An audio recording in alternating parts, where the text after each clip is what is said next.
प्रिय विद्यार्थियों एवं मित्रों, सुप्रभात। आज मैं आपको कक्षा 12 के हिंदी में संस्कृत पाठ्यक्रम के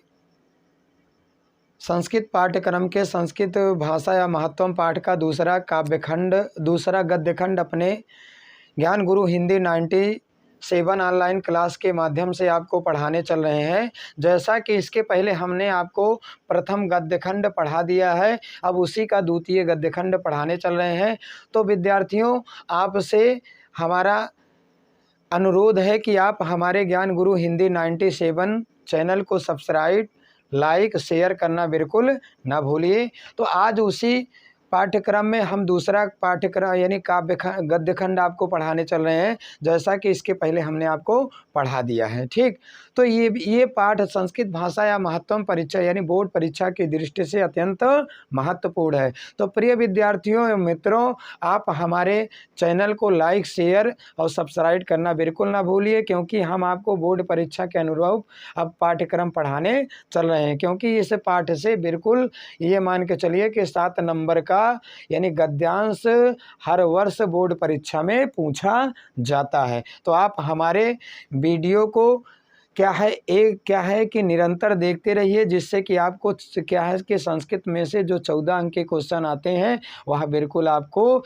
यानी क्या है कि वह आपका बिल्कुल प्रश्न छूटने ना पाए। ठीक, धन्यवाद। तो ज़्यादा समय ना लेते हुए आज हम आपको संस्कृत भाषा या महत्वम का दूसरा गद्यखंड पढ़ाने चल रहे हैं।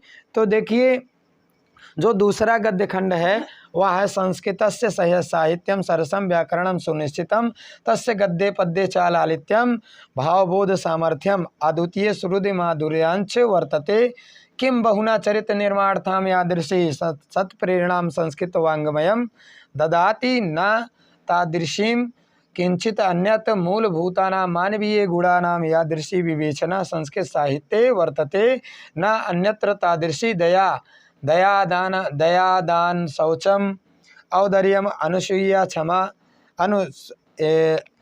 ठीक, यहाँ पर क्षमा अन्ये च अनेके गुणा अस्य साहित्यस्य अनुशीलने संजयन्ते। इसी साहित्य के अध्ययन करने पर अनेकों गुण उत्पन्न होते हैं। तो विद्यार्थियों, आज हम उसी क्रम में आपको पढ़ाने चल रहे हैं संस्कृतस्य संस्कृत का साहित्य से मन होता है साहित्य, सरसम मन होता है रसपूर्ण है, यानी सरस है, रस पूर्ण है। और क्या है, सरस सरल है, और क्या है, रस से युक्त है, आनंद से युक्त है। व्याकरणांश चा लगत, चा माने और, व्याकरणांश माने तो व्याकरण, सुनिश्चित माने तो सुनिश्चित है, व्याकरणांश और व्याकरण सुनिश्चित है। तस्य गद्य पद्य लालित्यम, तस्य माने उसके, गद्य पद्य में चा और चा लगा तो चा माने और, उसके गद्य और पद्य में लालित्य है। भावबोध सामर्थ्यम, और क्या है, उसके गद्य और पद्य में लालित्य है, उसके भाव बोध और सामर्थ्यवान है। अद्वितीय माने अनुपम है, उसके भाव बोध सामर्थ्यवान समझने के योग्य, अनुपम अद्वितीय माने अद्वितीय है।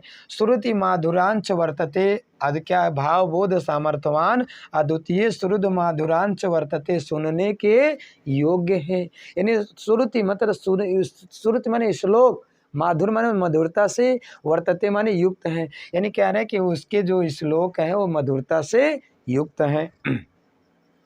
किम माने क्या, बहुना माने अधिक, क्या अधिक कहें। चरित्र निर्माणार्थम, चरित्र निर्माण की, यादृशी माने जैसी, सत प्रेरणा सुंदर प्रेरणा, संस्कृत वाङ्मयम संस्कृत साहित्य, ददात माने देता है, ना माने नहीं, तादृशी माने होता वैसी, किंचित अन्यत वैसा कोई अन्य साहित्य नहीं देता है। मूलभूतानां मानवीय गुणानां, मूलभूत मानवीय गुणों की, यादृशी माने जैसी, विवेचना व्याख्या मतलब मूलभूत मानवीय गुणों की यादृशी जैसी विवेचना यानी क्या है, व्याख्या संस्कृत साहित्य से वर्तते, संस्कृत साहित्य में है। ना माने नहीं, अन्यत माने दूसरे, तादृशी माने वैसे, वैसा दूसरे साहित्य में नहीं है। तादृशी दया मतलब दया करना, ठीक, यहाँ पर क्या है, दया करना। दानम दान देना, शौचम मन को पवित्र करना, शरीर को पवित्र करना, औदार्य माने होता है उदारता लाना, अनसूया ईर्ष्या ना करना, गलतियों पर क्षमा करना, अन्य चा चा माने और अनेकों, चा माने और अनेके गुणः और अनेकों गुण, अस्या इसी साहित्यस्य मनता साहित्य के, अनुशीलनेन अनुशीलनेन माने अध्ययन करने से, संजयंते माने होता है उत्पन्न होते हैं, इसी साहित्य के अध्ययन या अध्यापन करने से और मानवीय गुण जो है मनुष्य के जीवन में उत्पन्न होते हैं। तो मित्रों एवं विद्यार्थियों, आज हमने आपको ये क्या है कि संस्कृत भाषा का दूसरा क्या